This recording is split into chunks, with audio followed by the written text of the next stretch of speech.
विभिन्न प्रकार के कल्प प्रयोग। ब्रह्मवर्चस्व की कल्प साधना में क्रमिक रूप से शास्त्रोक्त सभी प्रकार के कल्पों को किए जाने का विधान है।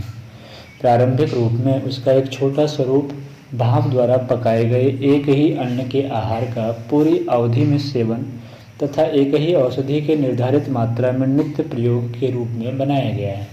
साधना, अनुष्ठान, स्वाध्याय, सत्संग, नित्य अग्निहोत्र, कुटीवास, औषधि के क्वाथ, प्रज्ञा पे सेवन आदि से साधकों में इस अल्पावधि में ही महत्वपूर्ण परिवर्तन होते पाए जाते हैं। परंपरागत चिकित्सा पद्धति में विभिन्न प्रकार के प्रयोगों की चर्चा की जाती है, जिनमें प्रमुख इस प्रकार हैं। पहला, दुग्ध कल्प। दूसरा, मट्ठा कल्प। तीसरा, अन्न कल्प, जिनमें गेहूँ, जौ, चावल, मक्का, बाजरा, हविष्यान्न के अंतर्गत गेहूँ, जौ और तिल। अमृतासन के अंतर्गत चावल और दाल, मूंग एवं दलिया। इनमें से किसी एक को अकेले अथवा सम्मिश्रण के रूप में ग्रहण किया जा सकता है।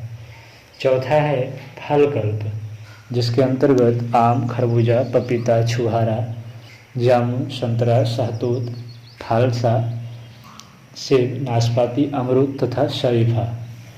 पांचवा है शाक कल्प, जिसके अंतर्गत मेथी, बथुआ, पालक, लौकी, टमाटर, तोरई, गाजर, परवल, ककड़ी, चौलाई।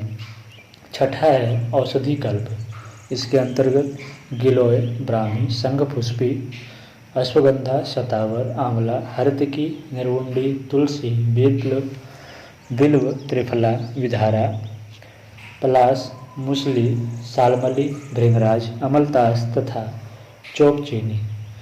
कल्प चिकित्सा में बहुधा रसक, परपटी, स्वर्ण परपटी आदि औषधियों की चर्चा होती है। पारे और गंधक के सम्मिश्रण से ये रसायन बनते हैं, जिनका कार्य है पाचक तंत्रों को सबल करके परिपाक तंत्र एसिमिलेशन को सुव्यवस्थित बनाना।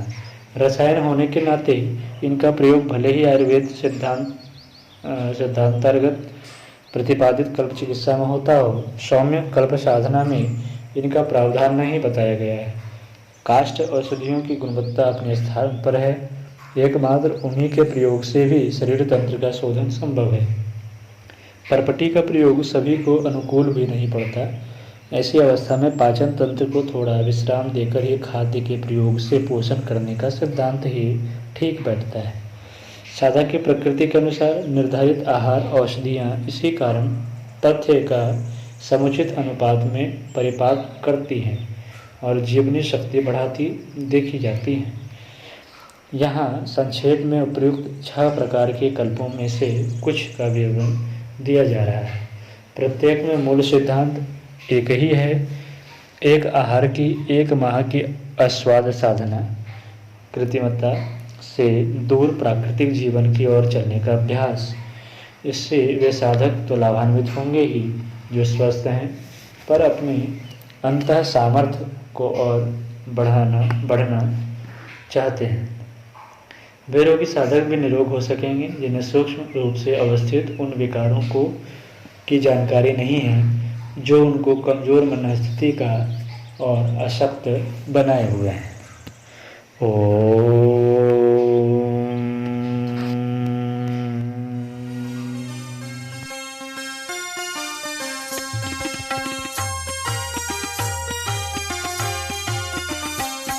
चलो गुरुदेव के सपने सजाने की शपथ ले लें।